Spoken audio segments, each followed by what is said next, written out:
공판부에 근무한 지 한 18년 차 검사시라고 하는데 네. 요게 형사부는 뭐 공판부가 뭡니까? 저희가 이제 경찰에서 일차적인 수사를 해서 검찰로 보내는 사건들을 검토하고 이제 기소하는 역할을 하는 것이 형사부고요. 예. 우리가 주로 뭐 많이 접하는 뭐 폭력, 사기, 음주운전 뭐 여러 사건들 그런 사건들을 주로 다루고 있는 곳이 형사부입니다. 그리고 공판부는 재판에 들어가는 부서예요. 아까 그 옷 입으시고 맞아요. 네, 법복 입고 재판에 들어가는 검사를 그게 이제 공판부군요. 네. 원래 그러면은 형사부 그 검사님은 공판부, 그러니까 예를 들면 황심옥 검사가 그렇게 하잖아요. 네. 예. 그리고 여기는 박무성이 단골로 가던 접대 장소입니다. 그날 날 보자고 한 건 나한테 비리 폭로를 하기 위해서였는데 네, 일반 TV에서는 주로 수사하던 사람이 공판도 맞아요. 들어가고 그렇게 하는데요. 맞아요. 그런 경우도 있지만 대부분의 경우는 나눠져 있어요. 그래서 기소하는 단계까지 수사하고 기소하는 단계까지를 하는 수사검사가 있고 예. 그리고 이제 재판만 쭉 들어가는 공판검사 이렇게 좀 나눠져 있어요. 따로 나눠져 있군요. 네. 우리 그 지청장님이 제 45회 사법시험에 합격을 하고 2006년 임관한 18년 차 네. 예, 검사라고 하시는데요. 검사님이 집행한 사건 중에 큰 이슈가 된 재판이 있네요. 이게 상주 농약 사이다 음독 사건. 이거 네. 기억납니다. 네. 예. 2015년도예요. 네. 2015년도 7월 달에 이제 상주의 어느 작은 마을에서 마을회관에서 할머니 6분이 갑자기 쓰러지는 사건이 맞아요. 있었습니다. 근데 마을회관에 있던 사이다를 할머니들이 마시셨는데 나눠 드셨죠. 그 안에 이제 농약이 들어 있었고 경북 상주의 한 마을회관에서 음료수를 마신 할머니들이 의식을 잃고 쓰러져 중태에 빠졌습니다. 국과수 감정 결과 음료수에는 살충제 성분의 농약이 들었던 것으로 확인됐습니다. 이제 그 사건으로 인해서 할머니 2분이 사망하시는 돌아가시고. 예, 안타까운 사건이었는데요. 수사를 해보니 범인은 그 마을회관에서 같이 있었던 사이다를 마시지 않은 단 한 분, 그 다른 할머니가 이제 범인이었다. 그렇게 해서 박 할머니는 사고 당시 집에서 말을 갈아먹고 와서 안 마셨다는 주장인데 경찰은 박 할머니 집 마당에서 결정적인 증거를 확보했습니다. 할머니 뭐 집에서 이제 그 범행 도구로 사용된 농약이나 그 병 뭐 이런 것들이 이제 발견이 되고 범인의 어떤 옷에서 뭐 DNA나 뭐 독극물 반응 같은 것들 그런 증거들이 많이 수집이 돼서요. 이게 누가 직접적으로 본 사람은 없는 거죠. 직접 증거는 없는 사건이어서 사회적으로 되게 많은 이슈가 됐었어요.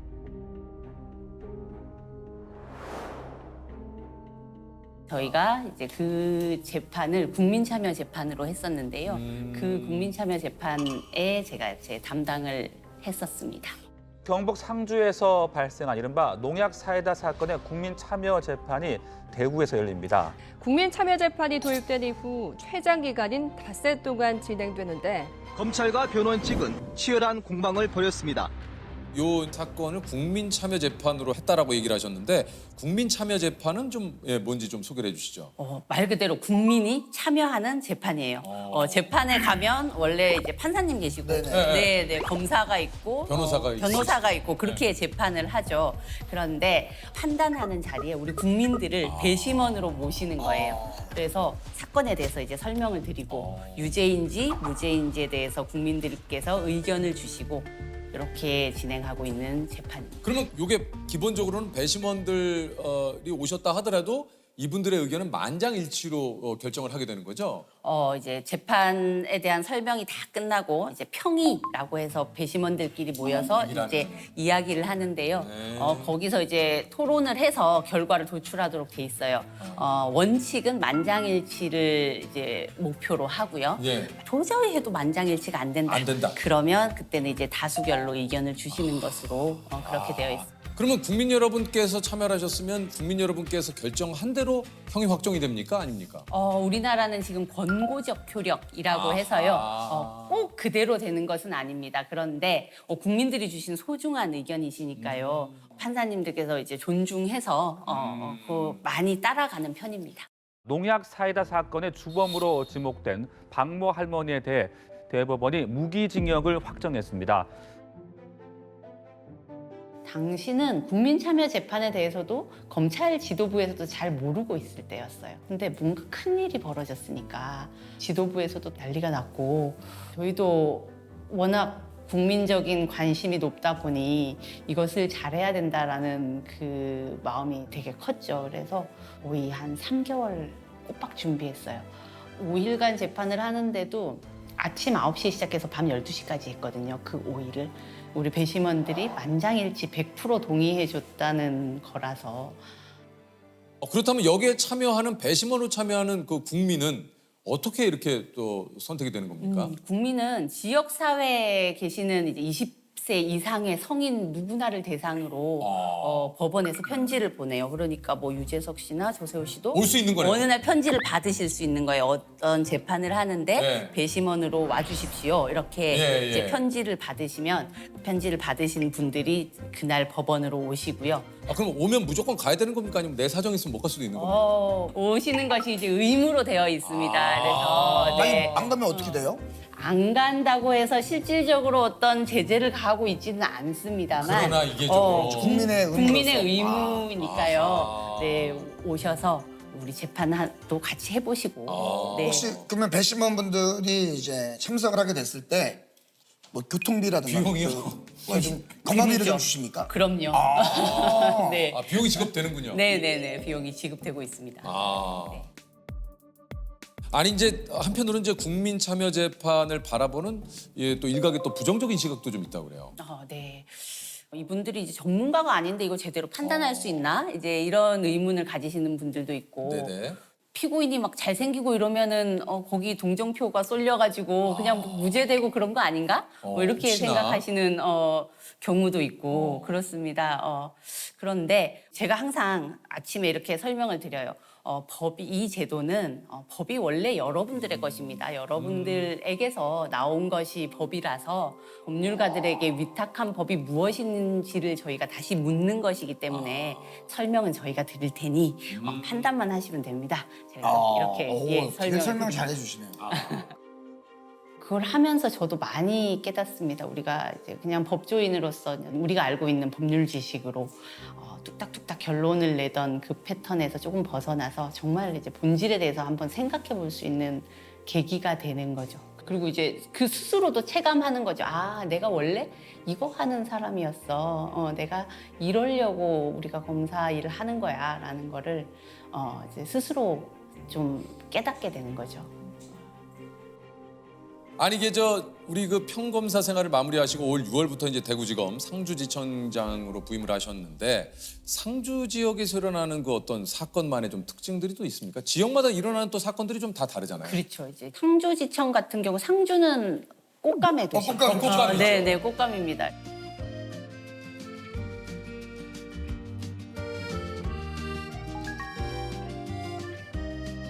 그래서 제가 지청장으로 올 때 그 얘기를 많이 들었어요. 10월 말에서 11월 초까지는 검찰청에서 사람 부르지 마라, 조사하지 마라.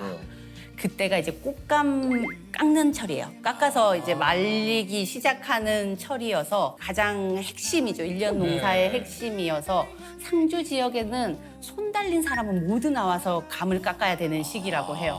그래서 실제로 우리 직원들이 그때는 소환장을 아무리 보내도 사람들이 오지 않는 지금 감 깎아야 될 감철 지나면 불러라. 감철. 이게 사람은 사건을 조금 기다릴 수 있는데 감은 기다려주지 않거든요. 이게. 이 시기를 놓치면 물러져서 감이 못 써요. 꽃감을 못 만듭니다. 그러니까 한마디로 이제 상주지청에서 근무하시려면 감을 좀 잡으셔야 되네요. 그렇죠. 그런 네. 감을 딱 잡아서. 네. 아하. 그래서 이 감이 익어가는 이거를 철에는? 네, 유심히 제가 보고 있습니다. 그렇군요. 이게 또 상주가 또 자전거의 도시라고 그래요? 맞습니다. 맞아요? 네, 상주가 가보시면 되게 평평하게 생겼어요. 그래서 자전거의 도시라고 하는데요. 상주 인구가 9만 5천 정도 되는데 네네. 자전거가 8만 5천 대가 있대요. 그래서 야, 이게 또 상주에 대해서 우리가 꽃감만 알았는데 네.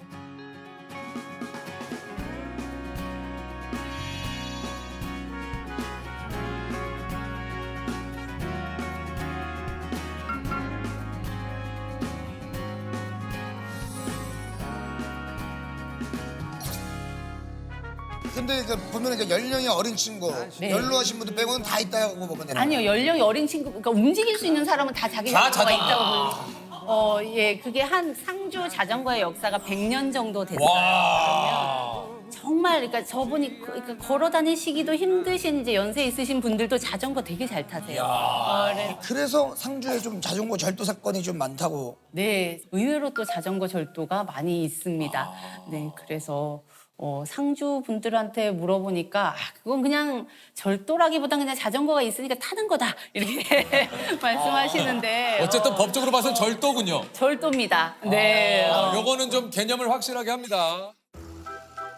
아니 그 검사 한 분당 배정되는 사건은 몇 건 정도가 됩니까? 그것도 이제 저희 청은 검사 3명 있는 작은 청입니다. 그래서 네네. 사건이 조금 적은 편이라고 할 수 있는데 한 달에 한 150에서 200건 정도 되는 것 같고요. 그게 적은 편이에요? 그 적은 편이죠. 150에서 200 건이요? 그리고 이제 대도시에는 훨씬 더 많습니다. 아니 150에서 200건을 세 분, 네 분이 그걸 하신다고요? 한 명이 받는 게. 한 명이요? 네네네. 아니 근데 이제 보통 이게 기록의 양이라는 게 있지 않습니까? 네. 이게 이제 공판 뭐 실제로 이제 재판을 하시려면 수많은 기록들을 하루에 보통 얼마나 보세요? 많이 보죠. 아침부터 저녁까지 하여튼 눈 떠 있는 동안 계속 본다고 보면 되는데요. 네. 근데 이제 그 기록이 얇은 기록들이 있고 네.